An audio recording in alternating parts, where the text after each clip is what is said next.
শেখ হাসিনা আওয়ামী লীগ এবং ফ্যাসিস্টদের রাজনৈতিক মৃত্যু হয়েছে বাংলাদেশে, ঢাকায়, এই মিরপুরে, গুলিস্তানে, পল্টনে, কিন্তু দাফন হয়েছে দিল্লিতে।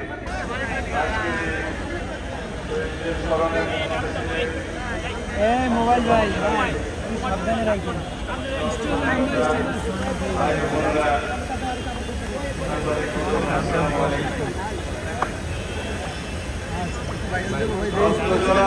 আস্তে আস্তে দেন সবাই।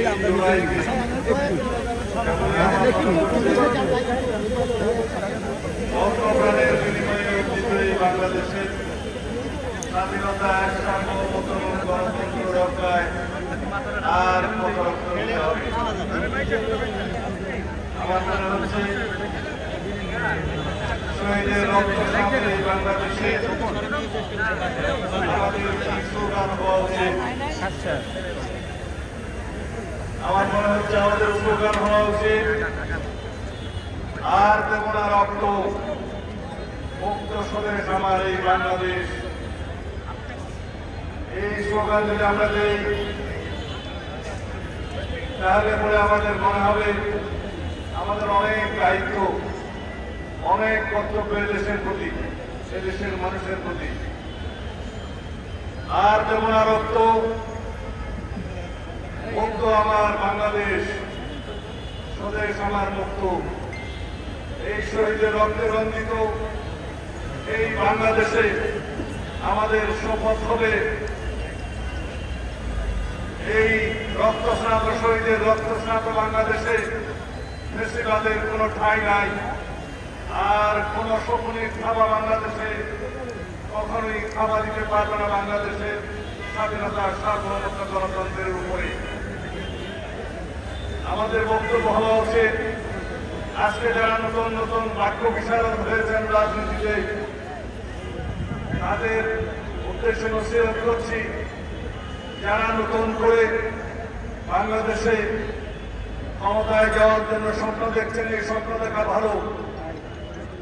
যারা জনগণের ভোটের মাধ্যমে রাষ্ট্র ক্ষমতায় যেতে চায়, সেটা নিশ্চিত করার জন্য আমাদের এই সংগ্রাম, সেটা অবশ্যই ভালো।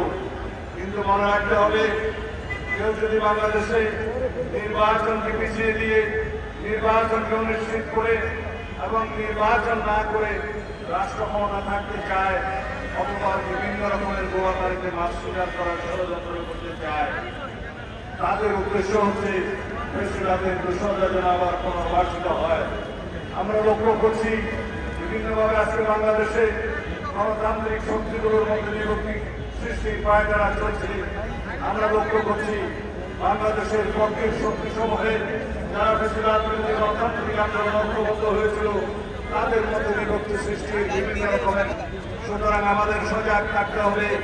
আজকের এই বাংলাদেশে আমাদের গতিপথ নির্ধারিত হবে জনগণকে সাথে নিয়ে ঐক্যবদ্ধভাবে ফ্যাসিবাদ বিরোধী জাতীয় ঐক্যকে শক্তিশালী করে।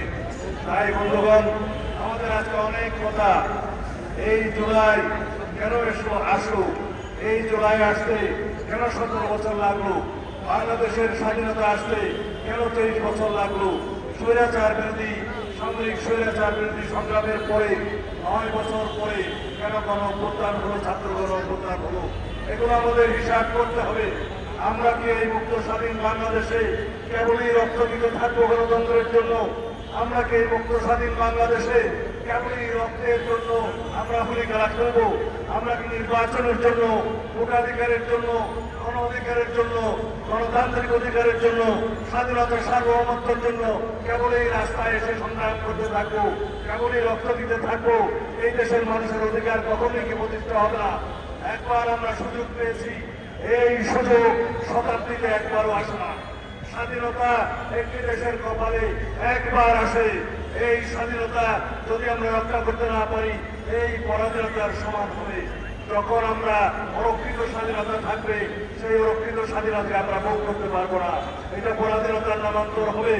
আমরা দেখেছি পার্শ্ববর্তী দেশের একটি বড় রাজ্য বানানোর জন্য বিগত ফ্যাসিস্ট স্বৈরাচারী শেখ হাসিনা যার পর নাই চেষ্টা করেছে, অবশ্য সফল হয়েছে এইটুকু যে শেষ পর্যন্ত তার আশ্রয়টা দিল্লিতেই হয়েছে। শেখ হাসিনা আওয়ামী লীগ এবং ফ্যাসিস্টদের রাজনৈতিক মৃত্যু হয়েছে বাংলাদেশে, ঢাকায়, এই মিরপুরে, গুলিস্তানে, পল্টনে, কিন্তু দাফন হয়েছে দিল্লিতে। সুতরাং যারা শেখ হাসিনাকে, এই ফ্যাসিস্টকে বাংলাদেশের রাজনীতিতে আবার ফিরিয়ে নিয়ে আসার জন্য বিভিন্ন রকমের ষড়যন্ত্র এবং প্লট সৃষ্টি করছি, তাদেরকে আমরা চিহ্নিত করব। যারা পিআর পদ্ধতির নামে বাংলাদেশের নির্বাচনের দাবি তুলছে, যারা বলছে জাতীয় সংসদ নির্বাচনের আগে স্থানীয় সরকার নির্বাচন চাই, তাদের একটা উদ্দেশ্য আছে, তাদের একটি অসৎ উদ্দেশ্য আছে। তারা জানে কেয়ারটেকার সরকার 3 মাসের জন্য প্রতিষ্ঠিত হয়, কেয়ারটেকার সরকার 3 মাসের মধ্যে একটি জাতীয় সংসদ নির্বাচনের জন্য সাংবিধানিকভাবে ম্যান্ডেট প্রাপ্ত হয়। এখন সেই কেয়ারটেকার সরকার পুনর্বহাল হয়েছে আদালতের মাধ্যমে। আমরা নিরপেক্ষ